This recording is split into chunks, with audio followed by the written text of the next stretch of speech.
In the Western world, the two major causes of death are cancer and cardiovascular disease, i.e. heart attacks and strokes, and diet remains one of the most important contributing factors to both of these. In today's episode, we'll be talking about diet, and no, not the multi-million, if not billion-pound wellbeing industry that sells you supplements or fad diets, but breaking down the actual medical evidence to see the surprisingly simple way that you should be eating.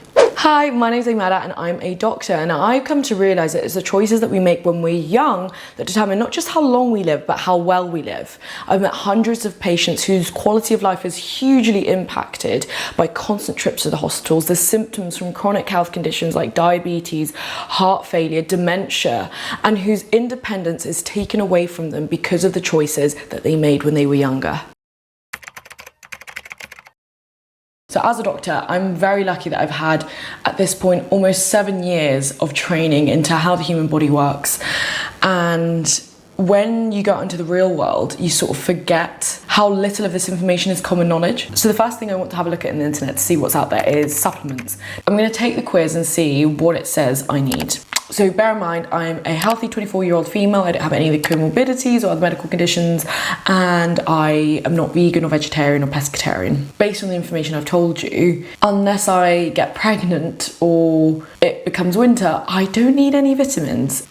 This is such a long quiz. So I'm in disbelief. This quiz has asked me things like, do I tend to worry? Do I tend to forget things? Those processes of forgetfulness are so much more complex than vitamins.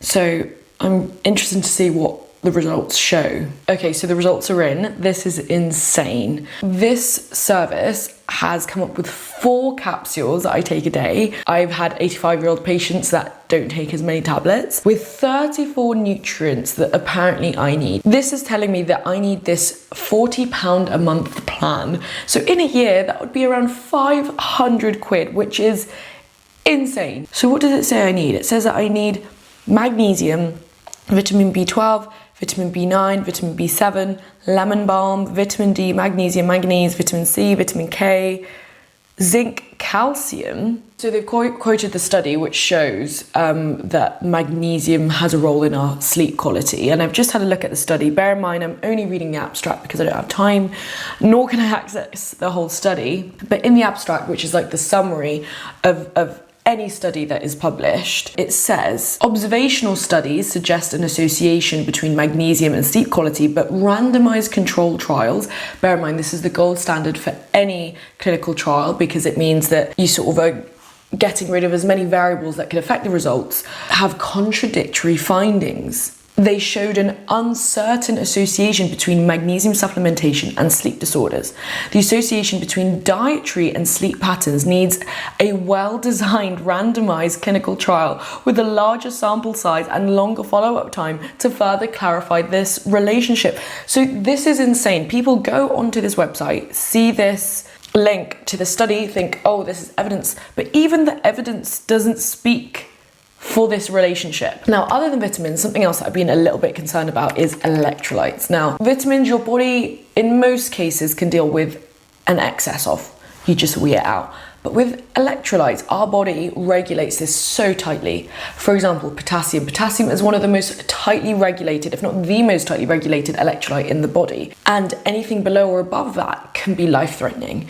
So I want to see if there's anywhere that's recommending potassium supplements or anything like that. So a place that a lot of people go for advice is Reddit. So someone said, I started supplementing potassium around a week after realizing how deficient I was on potassium even with a solid diet. Now, we don't know how they knew they were deficient. It says within a couple of days, my energy levels were improved. I do not believe this to be placebo, as it was a night and day difference, and my energy levels are very consistent due to good sleep, exercise and diet routine. Curious if anyone else has supplemented potassium. I started about a month ago. I'm taking between 1 to 4 grams a day. I found positive effects on my blood pressure and my gut, as well as his reflux. He said that he took 4 grams of potassium and his blood pressure went to normal. He noticed that if he took too much too quickly, he'd get cramping and heart palpitations. This is insane. What he is describing, if it's true, are symptoms of hyperkalemia. Now, any medical doctor knows that hyperkalemia is a medical emergency. As in, we need to get you to hospital stat, you need an ECG, you need insulin, salbutamol, all sorts of things to bring that potassium down. Because if that potassium stays too high, you can have a cardiac arrest, i.e. your heart can stop. Our potassium levels are usually between 3.5 to 5 millimoles per litre. Now this potassium citrate that he was taking every day, which bear in mind, he unlikely was on a low potassium diet, so he probably was having a lot of potassium. In fact, all the potassium he needs from his diet, it would have increased it by approximately 0.4 millimeters per litre.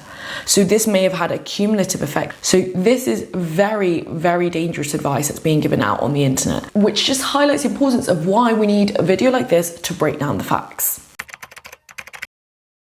As doctors, we recommend the Mediterranean diet. This is a diet mainly based around plants with the addition of some healthy fats such as olive oil and lean meats and fish. Now, this is not about restriction whatsoever because, as we know, restriction does not lead to long-lasting effects. Large, good quality studies show that the Mediterranean diet reduces our risk of cardiovascular events, including heart attacks and strokes, by around 25 to 30%. It comprises of 5 things. The first being plants, including fruits and vegetables and nuts. The second being whole grains, including whole grain rice and pasta. The third is lean meat, such as fish or tuna, salmon, oily fishes. The fourth is healthy fats, such as olive oil. But on that note, I'm going to show you what I use. So this is a huge bottle because I got it from Costco, Money Saving Queen, but I like to use rapeseed oil. Rapeseed oil has one of the highest concentrations of unsaturated fats, which are your healthy fats that actually reduce your cholesterol. And the last component is minimal red meat and sugary foods. Now, we're not saying you can't have them, but in moderation. Why is it that British people on average only get half the required fibre that they need every day? I will quickly show a little snippet of me making the breakfast that I usually have, which keeps me fully energised till midday, and it is packed with fibre. Fibre reduces our risk of 2 of the biggest causes of death in the Western world. That is bowel cancer and cardiovascular disease, i.e. heart attacks, strokes. Now, one of the things it does is that fibre keeps us going regular. So it bulks out the food that enters our large colon or our large bowel and keeps it moving along. Fibre also binds to bile acids, and bile acids are made from cholesterol. And this helps us excrete these cholesterols, which means that our liver has to pull cholesterol from our bloodstream to help replenish these stores, which reduces our cholesterol levels. Some fibers, specifically prebiotics, nourish the gut bacteria that we have. It is these gut bacteria that produce vitamins that keep the bad bacteria away. So foods that are rich in fibers are things like lentils, oats, whole grain rice and pasta. And foods that are specifically prebiotics, so those foods that nourish the gut bacteria, are garlic, banana, onions, almonds and nuts. Probiotics, not to make things too confusing, are foods that specifically contain these healthy gut bacteria and introduce them into our gut. So if you buy yogurt, you will also find these live cultures in kefir or kimchi or sauerkraut. For people with no known deficiencies, who do not follow a plant-based diet, who are not pregnant, there is no evidence that taking supplements improves mental function, improves immunity, improves sleep, or reduces your risk of cardiovascular complications or dementia. At the very best, you'll have some very expensive wheat, and at the worst, you can potentially have organ damage. However, there is one exception. Did you know that 40% of adults living in the UK are vitamin D deficient during the winter months? Between October and March, the UK does not receive enough sunlight to activate vitamin D. Well, vitamin D is actually a hormone, and it does 3 things. It increases the absorption of calcium to help maintain the density and strength of our bones. It can help us fight infections. And some studies have linked low levels to seasonal affective disorder, i.e. low mood during the winter months, but the evidence isn't as strong on this. So the first thing is getting enough fibre, which, as we know, the statistics tell us that many of us don't get enough of. Now, I have worked on surgical wards and I have unfortunately have seen many patients suffer from colorectal cancer, and it is a very debilitating illness. I've seen patients have stomas inserted, be made end of life, be not fit for surgery. So it is really important that we mitigate our risk of colorectal cancer.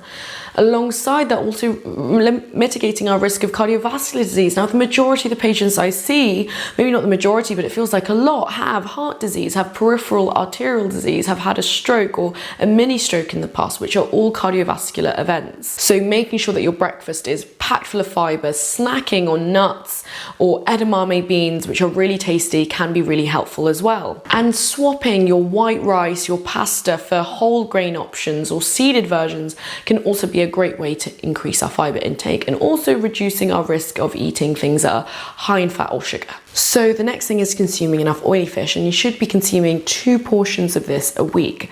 Now, it's not easy to do. I have found that alternatives like tuna and salmon, which have quite a sort of meaty texture, are really, really tasty and really good options. And pair them with your favourite sides if it means that it's easier to sort of consume. Now, oily fish is really important because they're rich in omega-3 acids.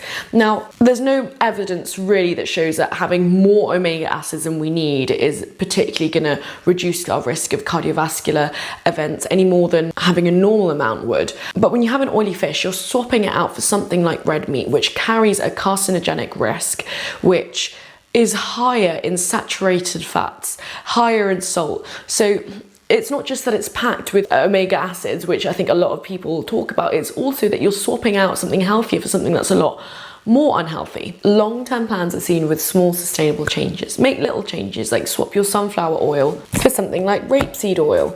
Or what I've been doing recently is trying my best to swap out dairy milks for plant-based milks. Love experimenting between almond milks, coconut milks, oat milks. This is one of my favorites.